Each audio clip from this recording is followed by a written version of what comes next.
नमो बुद्धाय। जय भीम, जय भारत। बुद्धमय भारत हो, बुद्धमय विश्व हो, इसकी कामना करते हुए आज मैं कुछ राजनीतिक मुद्दों पर बात करना चाहता हूं। और राजनीतिक मुद्दा ये है कि नीतीश कुमार, चंद्रबाबू नायडू, जयंत चौधरी और चिराग पासवान का नाम भारतीय राजनीति के काले पन्नों में अंकित होने वाला है, क्योंकि ये भारत एक ऐसा देश है और भारत देश का संविधान ये कहता है कि हिंदू, मुस्लिम, सिख, ईसाई आपस में हैं भाई भाई। इस बात को संविधान में धर्मनिरपेक्षता का नाम देकर के कहा गया है कि हर व्यक्ति अपने अपने धर्म को मानने के लिए स्वतंत्र है। और ऐसी परिस्थिति में वक्फ बोर्ड बिल ला करके केंद्र सरकार ने पूरे भारत के इस गंगा जमुनी तहजीब को हिला करके रख दिया है। और ऐसे स्थिति में आज के दिन में 35 सांसद हैं, नीतीश कुमार का, चिराग पासवान का, जयंत चौधरी का और चंद्रबाबू नायडू का, जो मुस्लिमों का बहुत भारी समर्थन लेते हैं। बहुत भारी संख्या में इन चारों नेताओं को मुसलमान लोग भारत का वोट देता है। लेकिन आज वक्फ बिल ऐसा विधेयक आ रहा है जो धार्मिक स्वतंत्रता पर हमला है। वक्फ बोर्ड के जो जमीन होते हैं मुस्लिमों के कल्याण के लिए दिए जाते हैं, वैसे लोगों के द्वारा जिनके कोई बाल बच्चे नहीं हैं या जिनको कुछ अधिक संपत्ति है तो वो दान करते हैं, उससे यतीम खाना चलता है, उससे अस्पताल चलते हैं, तरह तरह के वेलफेयर के, मुस्लिम वेलफेयर के और गरीब वेलफेयर के काम होते हैं। तो उस जमीनों को सरकार हड़पने के लिए वक्फ बोर्ड बिल ला रही है।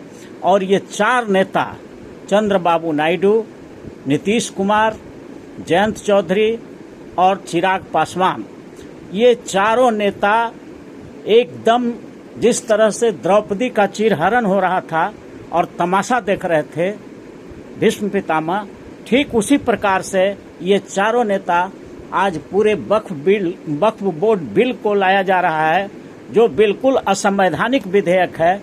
और उस विधेयक को ये लोग मौन समर्थन दिया हुआ है। इसलिए हम कहते हैं इन चारों लोगों का कि इन चारों लोगों का नाम, नीतीश कुमार का, चिराग पासवान का, चंद्रबाबू नायडू का और जयंत कुमार चौधरी का, ये चारों का नाम भारतीय राजनीति के इतिहास के काले पन्नों में लिखा जाएगा अगर ये बिल पेश हो गया और पारित हो गया तो। क्योंकि ये चारों को इतिहास माफ नहीं करेगा, क्योंकि ये बैठ करके तमाशा देख रहे हैं। ये चारों चाह लें तो इन चारों का 35 सांसद है। अगर ये चारों मिल करके अगर खड़ा हो जाएं कि अगर बिल लाओगे तो हम समर्थन वापस ले लेंगे, तो केंद्र की सरकार तुरंत गिर जाएगी। इसलिए ये लोग सब मिल करके भारत के इतिहास में अपना नाम काले पन्नों में दर्ज करवा रहे हैं। इसलिए हम इन लोगों को चेताते हुए कहना चाहते हैं कि समर शेष है नहीं पाप का भागी केवल व्याध। समर शेष है नहीं पाप का भागी केवल व्याध। जो तटस्थ है समय लिखेगा उसका भी अपराध। तो आपका भी अपराध काले पन्नों में दर्ज होगा।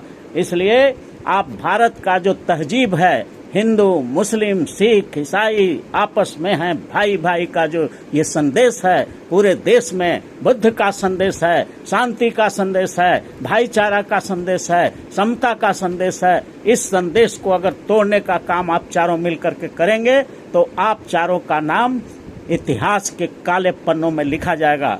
मैं अरुण कुशवाहा, संविधान विशेषज्ञ, advocate, Patna high court and supreme court of India and राष्ट्रीय अध्यक्ष, न्यायपालिका आरक्षण आंदोलन द्वारा संचालित संपूर्ण आरक्षण क्रांति।